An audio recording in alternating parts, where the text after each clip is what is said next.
Welcome back to the channel, guys. Today we're going to be talking about one of our other SEMA builds. This car is very special to me for many reasons.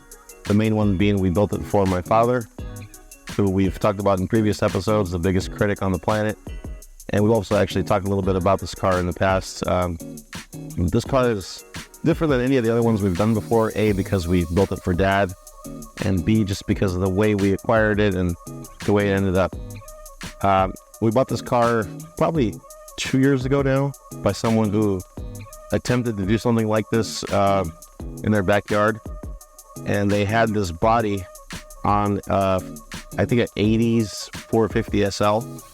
So the body was on it. It was a painted car. It didn't have any interior. And we weren't quite sure what to do with it, but we bought it anyways. And fast forward to this year's SEMA, we decided to just make this car for my dad, as that was the original intention. And using a 450 SL as a chassis, as a base car, just wasn't something we wanted to do nor spend time on. So we decided to just buy an SLK55. We bought a 2007 with like, I think, 20,000 miles. A perfect car, nothing wrong with it. And we ended up deciding to take the body off of the 450 SL and put it on an SLK55, make it a little more S-KLUB-like, make it more modern, make it faster, make it, more reliable, make it the way we make the rest of our cars. Here today with us we have Miguel, who's our lead fabricator. He's, we're honored to have him here. He's phenomenal at everything he does, and he basically built this car by himself from beginning to end. And the first step was we decided to just remove this body off of the 450 SL, which was quite a task to begin with, because the way it was put on there wasn't necessarily the best way. So we had to remove the body without breaking anything, and in comes Miguel, and he did just that. So we brought in an SLK55, a perfect car, stripped it like we do all the other ones, and proceeded to build this car. Now what's different about this one is it's kind of a hybrid, a Frankenstein, you can call it what you want, but it's a mixture of a bunch of different cars. It's actually, if you look at it closely, it's actually a gull-wing body. Not a 300 SL Roadster, but it's a gull-wing body. And they molded the 300 SL Roadster headlights onto it, as well as the taillights, and they made a 300 SL Roadster style door. So it's actually a full-size door, as opposed to our gull-wing Speedsters, which is, a half a door basically. So we've never done one like this before, and again, since it was for my dad, we wanted to make it unique, special, like everything else, but even more so in this case. So as Pyron kind of goes around the car, you'll see all the different features about the car. But the first thing in the front is, it is a gull-wing. It started off as a gull-wing body, so you'll see some of those characteristics, but the headlights obviously give it away that it's no longer a gull-wing. It's 300 SL Roadster headlights. Those are original Bosch headlights, which are impossible to get, and I think it just came out phenomenal. There's a lot of back and forth to this car, especially since it's for the biggest critic ever. Originally it was supposed to be green, and kind of last minute we decided to go blue, which I think was a good decision. And let me start showing you some of the car. I'll start with popping the hood and kind of show you guys what's under the hood. So as you can see, it's a M113 55 naturally aspirated motor. We did quite a bit of fiberglass work around the motor to make it look like it's at home.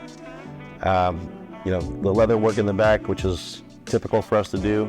We always cover the inside of the inside of the actual hood with leather, and these are all the little special effects that you get from us on every car. We always cover as much as we can with leather, and this leather was actually very hard to get. We had to wait about 2 weeks for it to come from Italy. It's a new color, and I think it's phenomenal. But as you can see, on every single car we do, the craftsmanship, the overall quality, everything gets better on every single car, and that really shows here. And what's interesting about these cars is, the more you look at them, the more you'll notice. You can't really take it all in on a first glance. There's so much that you're missing when you just first look at these cars. For example, the pinstriping. The pinstriping it's there. You don't really realize it's there until you really take a closer look. But everything is built to last. Everything is built in the most professional possible way.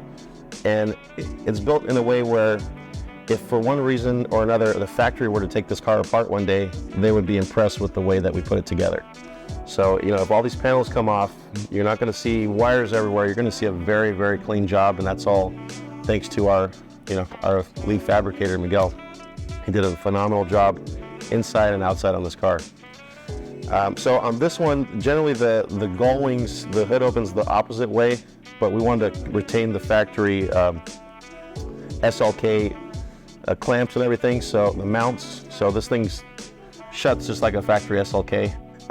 Moving on to the body kit, of course we put our carbon fiber front lip on the car. I think it's a great addition to an already very nice car, along with side skirts, and in this case a very special rear diffuser that we had to make because my brother wanted to do like a GT3 style exhaust on this car, and as a result of the placement, we weren't able to use our normal diffuser, so we had to improvise, and Perry and Mo really did something special back there, so you'll see that here in a minute. So now it kind of looks like a GT3, like a modern Porsche GT3 in the back, and I think it came out beautiful. Of course, Brembo 2-piece brakes. We run those on every car. It's, you know, some people say it's too much brake, but I think it's just enough. You really need good stopping power on these things. Everyone's kind of all over you on the road, so you got to be able to stop if you need to. HRE wheels is kind of the signature here. We use those on everything if you haven't noticed already. We used to be in the wheel business many moons ago, so after dealing with wheels for so many years, the end result is they're just the best. I mean, any way you look at it, bottom line, the best wheels. And we use them on literally everything. So going to the side of the car, as you can see, it's a full-size door as opposed to this gull-wing Speedster that has like a half door. So it's much easier to get in and out of. Still a little difficult to get in and out of, but easier than the norm.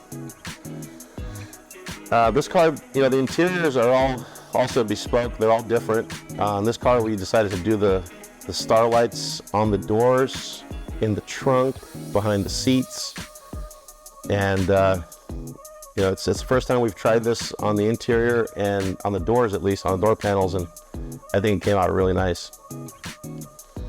Alpine head unit.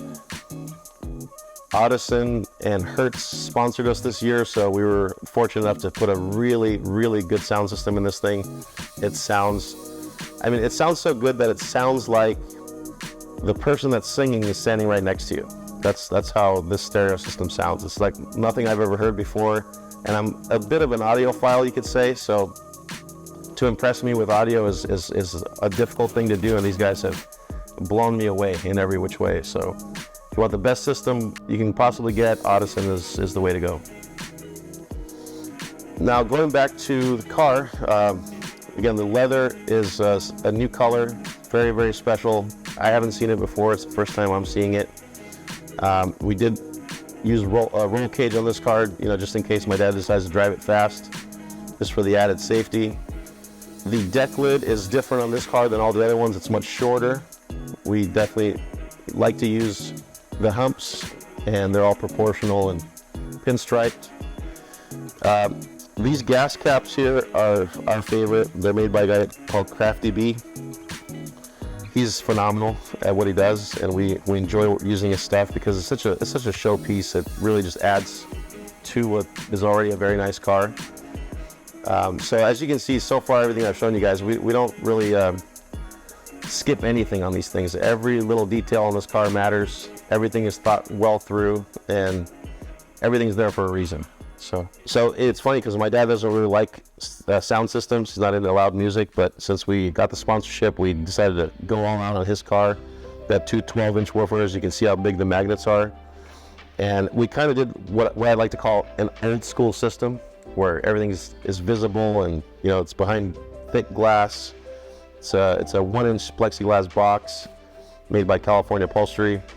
The suitcase, of course, is one of our signatures. We use that on every car, and California Upholstery really kind of took it to the next level by, adding their glass and their lit up signs and everything else.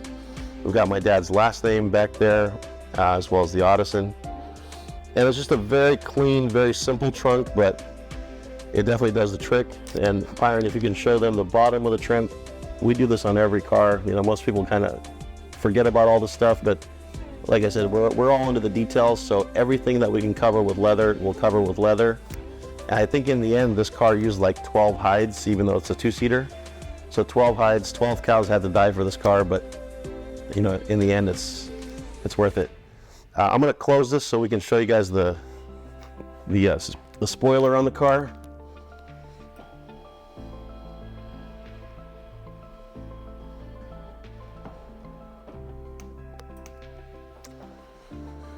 So this is a spoiler that was made in-house by Mo, our carbon fiber guru.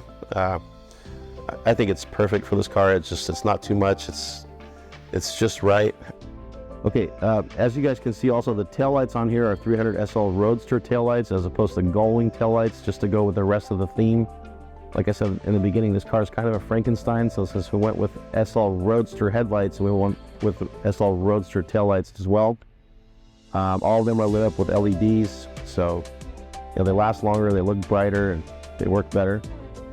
And as I mentioned earlier, we went with kind of like a GT3 style exhaust on this car, and as a result of the placement, we couldn't just put our diffuser where it normally goes, which is up here. So Perry designed a beautiful little lip here to bring it down some. And in the end, it looks kind of like a GT3, the rear of a GT3, like a 2019 GT3. I think it came out fabulous. And of course, pinstriping and everything else. The other big part of this car is it is a convertible, but it also has a removable hardtop, which we made out of carbon here in-house as well. It's got the gangster window on it. And Byron, if you can show them the center of the roof, as you can see, the weave matches right dead center. We had to do this about 5 different times just to get it right, and until we get it right, we keep redoing it. So all the way down, it's the weave is cut right down the center, it goes left, it goes right, so it's proportional with the rest of the car. Most of these things people kind of don't care about, but we really care about them, and it's a pretty big deal. As we do with the hoods and the trunks, the inside of the hood is also wrapped in leather. That's a full hide there. So when it's on, it feels like the rest of the car. This thing is very easy to put on. It snaps in, and just one person can do it. It's very, very light. That's a beautiful piece. Really transforms the car. Lastly, there's a little bit of gull-wing, there's a little bit of Roadster, and there's also a little bit of 356 Speedster on this car. If you go to the windshield, that is a 356 Speedster windshield that we incorporated into the car, and I think it fits just perfect. It's the right height. It works with our roof, and I think it looks way better than the original one.